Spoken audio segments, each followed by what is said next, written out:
the Lonesome Cowboy and the Samurai, and then through the 20th century, it's directly into the PI era. And that's I grew up reading detective fiction. Detective fiction was one of my huge Joneses as a kid. It really is now. And one of the things, especially reading modern detective fiction, there was sometime in about the 50s with Ross MacDonald's Lou Archer books, they developed a sort of collective conscience.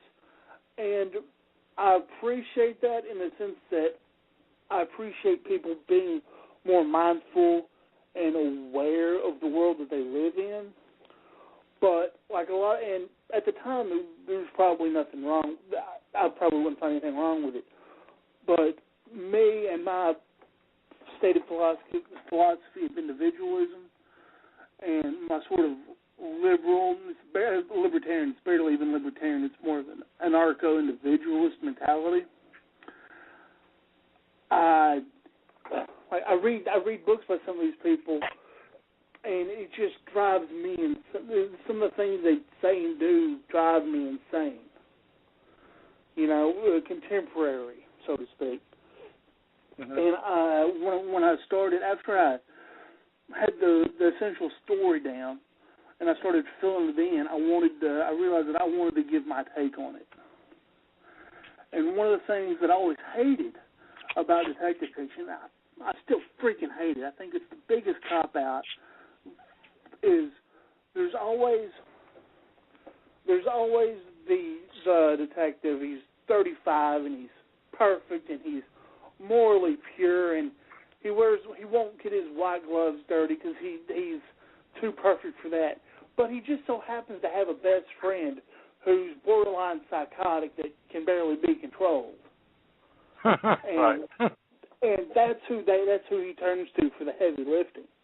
And I always thought that guy was more fascinating. I always thought that guy was more interesting. I always thought that guy was more realistic. And I always thought that guy usually got a bum rap. Because I always thought that guy was sort of cheapened in the books, because it's like they realize that this guy needs to exist, but they don't want to acknowledge it, or they don't want to. Right, they're not worthy of expansion. They're just kind of a character. Yeah, and I always thought that was. I always thought that was cheap. I always thought that was a cop out. I wanted to write about that guy, and that was always the guy. I want to say, that was the guy I looked up to. That was the guy that I wanted to be. But I mean, let's be honest. You join the Army, jump out of airplanes, and shoot bad guys in the face. You don't join the Army to not do that.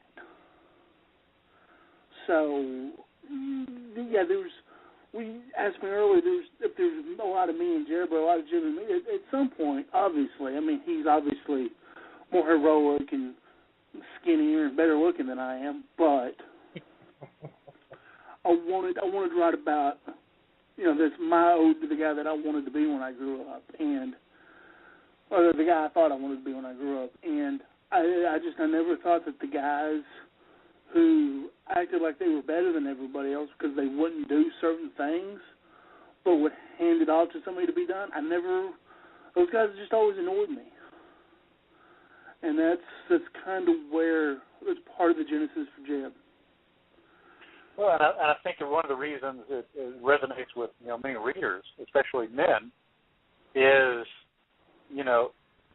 Jeb will do the things that maybe we wish, at least in my case, I wish I had at times the guts to do, to be the hard case for the right reasons. And, where, for whatever reason, society, whether it's, I'm not even going to call it a moral construct, whether society has put an imprint on us to restrain that part of our nature.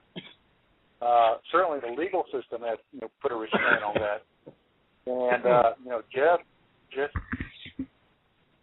takes care of business, and whatever needs to be done, he does it. And so, kind of, all of us reading are like, hell yeah, I get it. He's out there doing what needs to be done, and he doesn't have our reservations and our fears, that holds us back sometimes. So I don't know if that makes any sense, but yeah, absolutely, and that's it. That's what I was going for. There's this. It's almost a trope that guys in these books, in these books, they're always talking about. I talk about it, about having a code, and it's almost cliche, but because of who I am and my background, and the character that I want to create, the code is being a character that has a code and is aware of it. And what forms it is important. He's not someone who cares about the law. The law is at best imperfect, and at worst often it's much worse than imperfect. So it's malleable. He considers the law and the legal system to be infinitely malleable. And it's not to say he doesn't like cops or respect cops, but there's just a lot of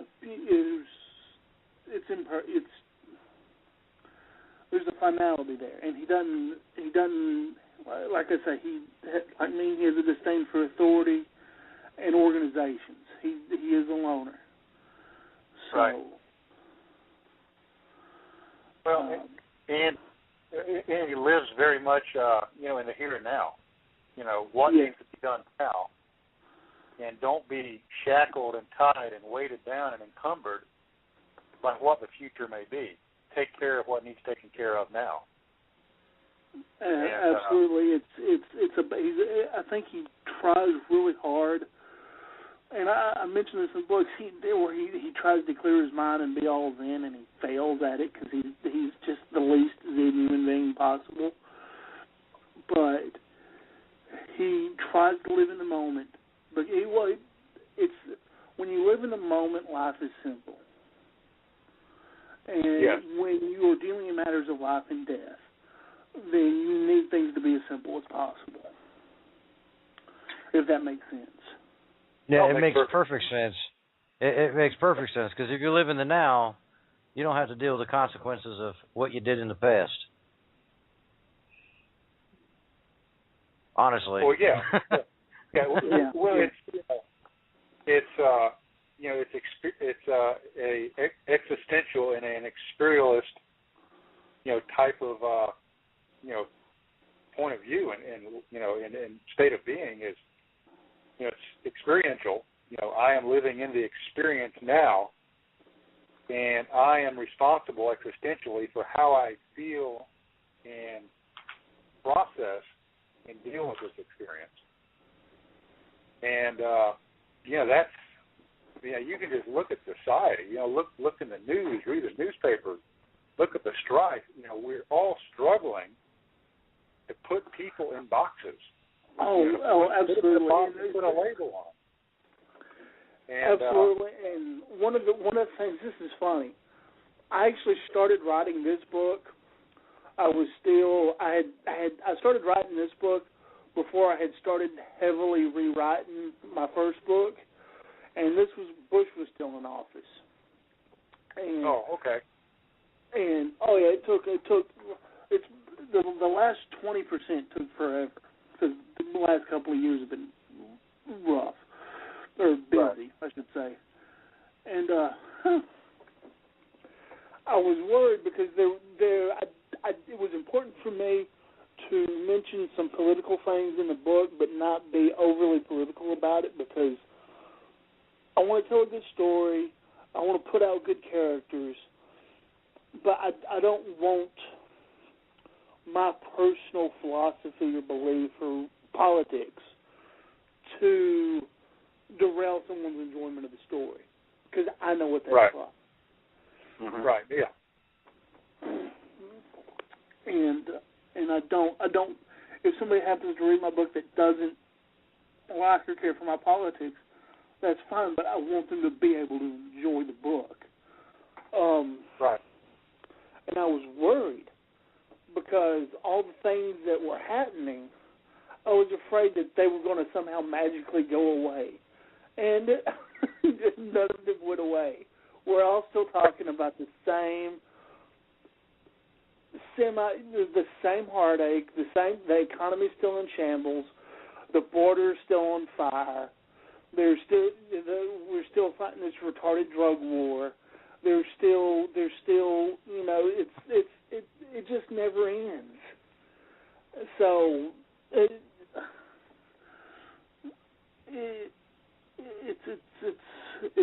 when you think about it, it's kind of depressing when you think about it that way.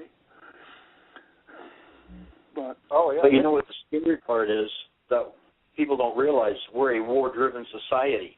We've been that way ever since our country was founded and come together. America grows during a war. I mean, I don't get it, but that's how it works. Every time the economy seems to boost and grow and become something, it's when we're in the process of some kind of a war or conflict or whatever the deal is. Definitely. And it's definitely true because you look at World War I, it came right there at the end of the Great Depression, and what pulled us out of all that crap is World War I. Exactly. Building armament, building airplanes, building whatever. Ford came out and built all his stuff. Yeah, exactly. Yeah, but unfortunately, sometimes we don't listen to the lessons of history, and then we start scaling back like we did after World War I, and then we're struck with a very weak military, rolling into World War II. You remember the cry of Task Force Smith during the Korean War, Vietnam. Then after Vietnam, the shambles that the military was in during the Carter administration. And where have I read this story before? Here we go again. So it seems like we can't seem to shake our history or learn from it. And Seth mentioned cognitive dissonance. Yeah, there it is. Exactly. It stares at us every single day. And we all know America's biggest secret is that, the soldiers come back from being overseas, deployed in combat. You come back, they reintroduce you and go, okay, there you go, have fun, you're in society now. There's no step down, no psych, anything to make sure you're settled with yourself. They just dump you right back in and go, okay, now you're dad again or you're a mom again, and just go ahead and start your life over. They don't understand how traumatic it is when you go from one section to another section where everything gets really hairy and scary, and then all of a sudden that's over. You come back stateside and they go, okay, now you're a civilian, enjoy it. Yeah, they're trying to fix all that, and the first deployment I went on, it wasn't that bad, or no, it wasn't that good. I'm not going to say it's not that bad.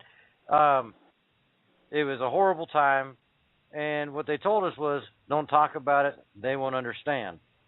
By my second deployment, they want us talking about everything, and for those of us that fought, the invasion, it made it very difficult to understand why they're telling us the second time to talk about everything. They're like, no, you need to you need to go see the chaplain, you need to go see mental health, you need to go see, you need to talk to your family, explain what's going on. Not while we're there, but when we get home, and you're like, wait a second. Not but 2 years ago, they told me don't open my mouth. They ain't going to understand. Now you're telling me I better open my mouth and tell everybody what we're doing out here? It really... Well, I think the answer is, sometimes you have to talk about it. Sometimes you've got to get that poison out of you, but you've got to be selective of who you talk to. You've got to have your buddies. And that's the one real positive influence, the one real positive things like Facebook have had is that it is extremely easy to keep in contact with the guys you went downrange with. It is a godsend, especially because I'm someone who, if I don't pick up on the phone unless I have something to say. I hate useless chatter. I freaking despise